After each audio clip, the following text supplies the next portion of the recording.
So, Randy, thank you so much for joining me on today's episode. I'm always very excited to have you on because I think you're kind of the guy with the data here that I really like to talk to, and I think that you get to pull out some really interesting insights with your organization, Factious here. And one of the things that I know we've talked about a little bit on one of our previous podcast episodes was really using data to safely reopen the economy. And I want to dive into that subject right here because I think that you guys certainly collect a fantastic amount of data in how it is that you synthesize that data and how it's able to be used safely and shared safely, and sold as well too for that. And I know to kind of start off our conversation today, we've got this great chart provided by your organization that's titled Roadmap to Safely Reopening the Economy. And we'll make sure that we get that up on the screen for our audience here.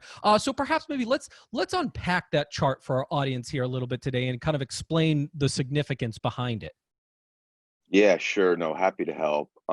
Look, I think the signature issue that every nation is facing right now, and especially the United States, is this question around how do we safely reopen the economy? And as a nation, both at the national level and even the local levels, whether it be state or local levels, it's pretty clear that we are miserably failing at answering this question on how do we safely reopen the economy. And that leads to the second point here, which is to date, the policy around how do we reopen the economy has been based upon either guesswork or political dogma or simply just surveys. And our premise is that data needs to answer this question. We need to rely on data that can answer this question and peel back how we combine two things. One, safety of the consumer, and two, what has the biggest economic impact. And that leads to the roadmap itself.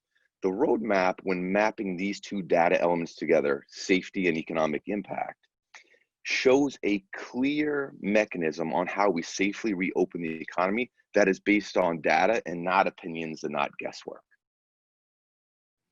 Yeah, and I think that is good that you kind of brought up opinions and guesswork here because I think that we're certainly living in that age where there's an abundance of kind of opinions, let's say there, and I'm certainly more of a person that I want to get down to the data because I think certainly in this information age that we live in, you need to let the data essentially speak for itself. You certainly can't sit there and argue that 2 plus 2 doesn't equal 4. It is what it is. It doesn't have a bias one way or the other. It simply is. So perhaps maybe kind of let's talk about how your organization really developed this chart here, right? What was the framework? And maybe we could kind of pull out what were the sources behind kind of the X and Y axes here that we've got.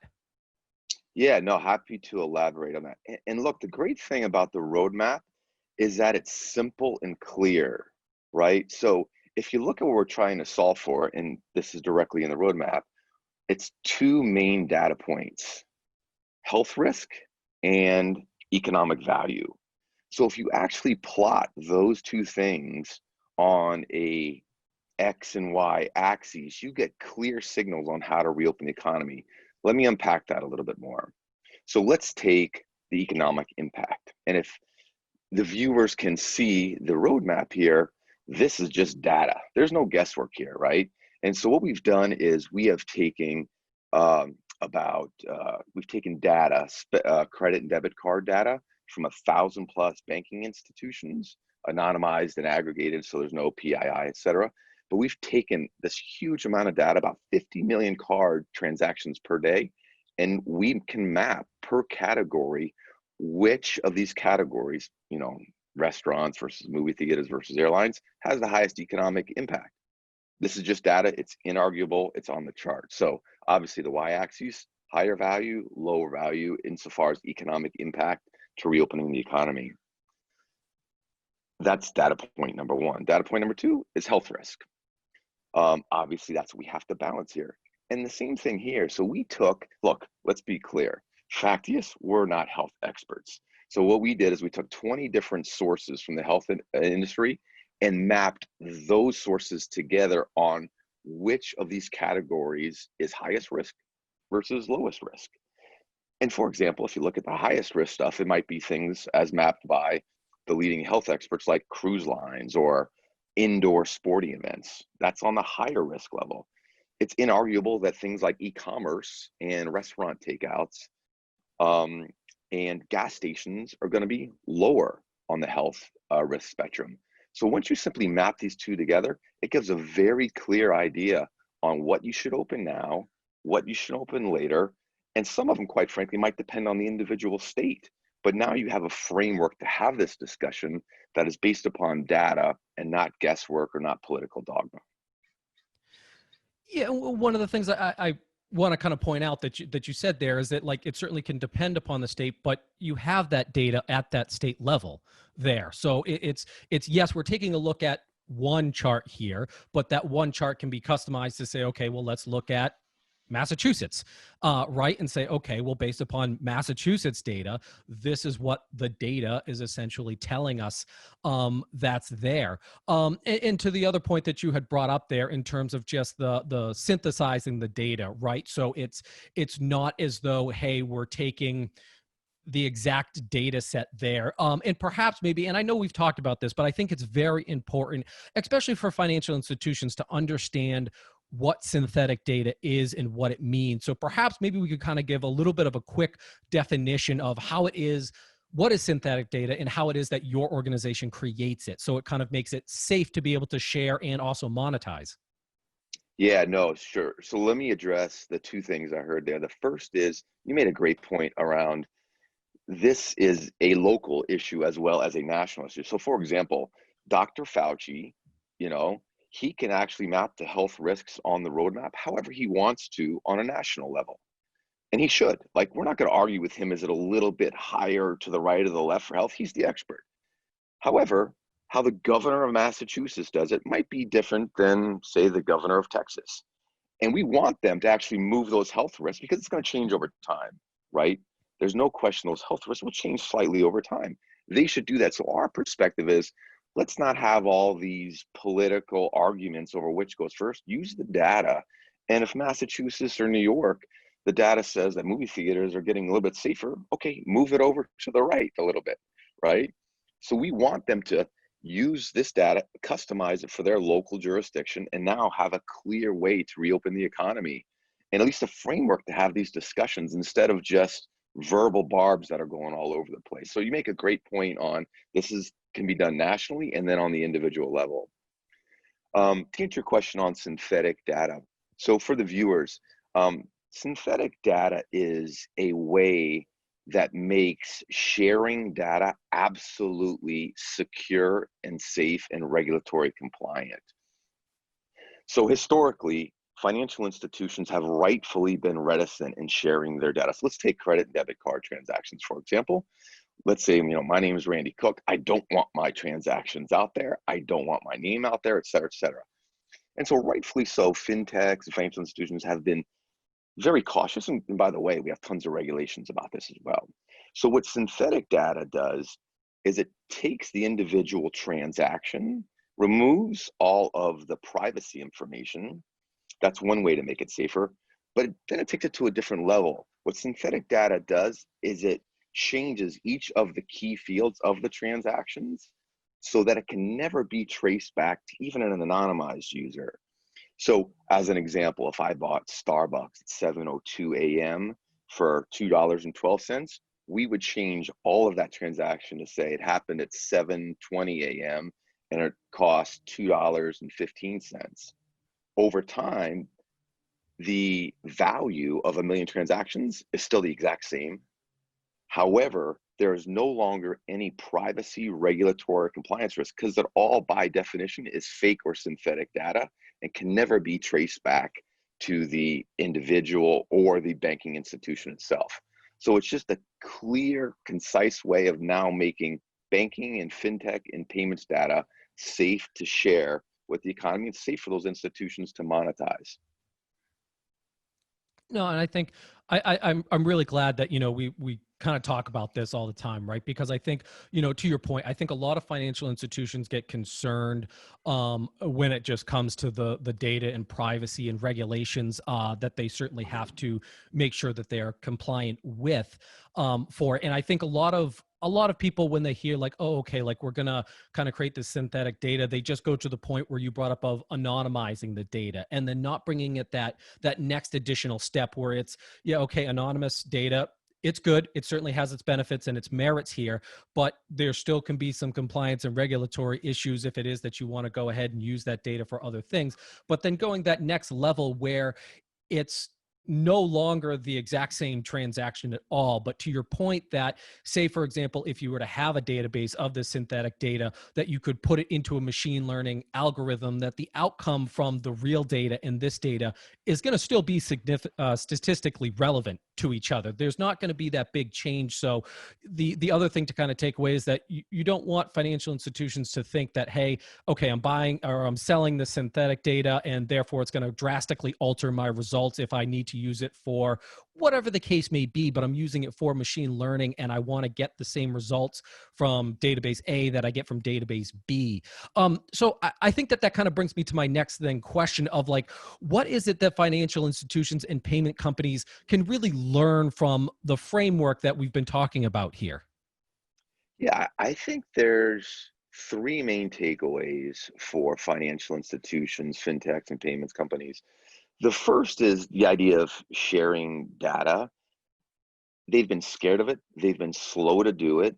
And in fact, they've been laggards in the industry, whereas everyone else is sharing data all over the place, right? That is beginning to change. So first of all, this idea of they've been slow and laggards in the industry, that time is changing. So that's point number one. Point number two is it makes sense why they've been slow. Like your core competency is not data sharing. In fact, you have regulations, you have GLBA, you have GDPR, you have PCI compliance, like, and you have privacy rules now. Like, so it makes sense on why you've been slow to monetize your data exhaust completely.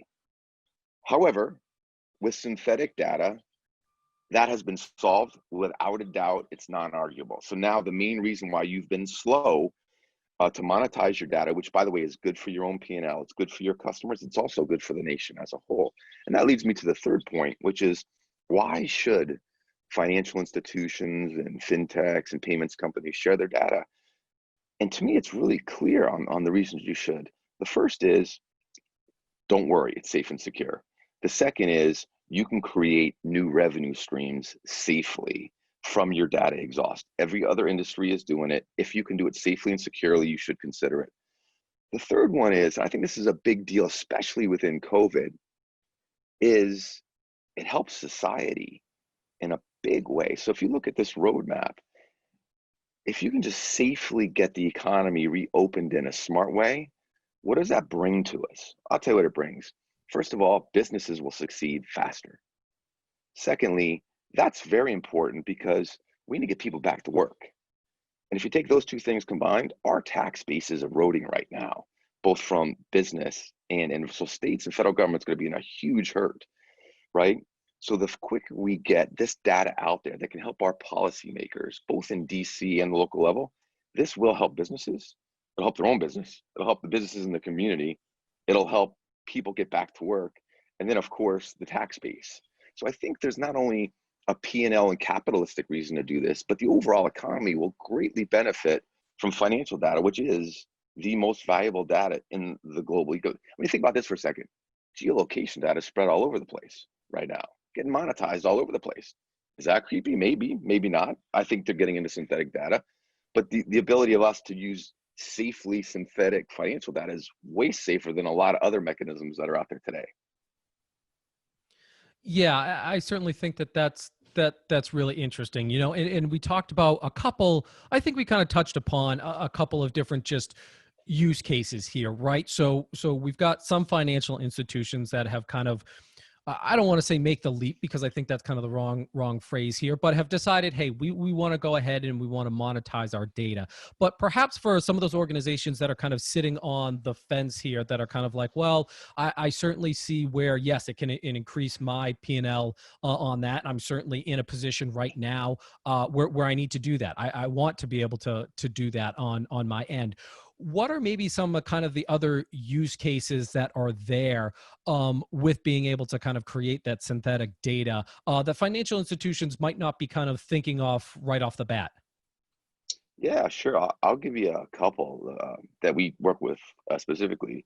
So the Federal Reserve Bank of the United States consumes our data, our financial synthetic data, for a very clear reason, and I think it's great. And they want to understand, they want to set good fiscal policy. And so the use case there was, how did the stimulus package affect the consumer spending economy? Which of the categories did it benefit? Which didn't it benefit? And quite frankly, if you peel that back a little bit, how did it affect lower income households versus higher income households? And how did it affect their spending?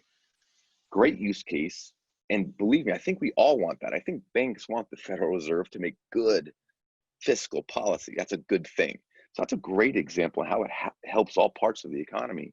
Another one is a little more tactical, but still great. Like, people use our data to figure out. So, say for example, you're a Burger King or McDonald's, you want to figure out where's the next location I put my new store, and then therefore you want to figure out patterns and traffic patterns. It's a great example of saying, okay, a lot of spending is occurring over here on this block, but not this block. Let's therefore put the location here. That's a big deal. I mean, if you talk to a lot of restaurants and retailers, that decision itself on where to put the location is a hugely important decision. And if you get it wrong, you'll likely close it in a year or two. It's got bad financial impacts. And quite frankly, people are going to lose jobs. So those are just two clear examples on how this benefits both the overall society and businesses and employees as well, just by sharing this great data in a safe and secure way. Yeah, I certainly think, I mean, just when you're talking about the location thing, all that can go through my head is just in real estate, it's all about location, location, location. So I certainly think that that's very interesting with it in terms of just the different ways that you might think of, hey, this is how we can use the data outside of this. So Randy, thank you so much for taking the time today for talking to me about using data to safely reopen the economy. And I hope to have you back on the show real soon. Yes, thank you as well.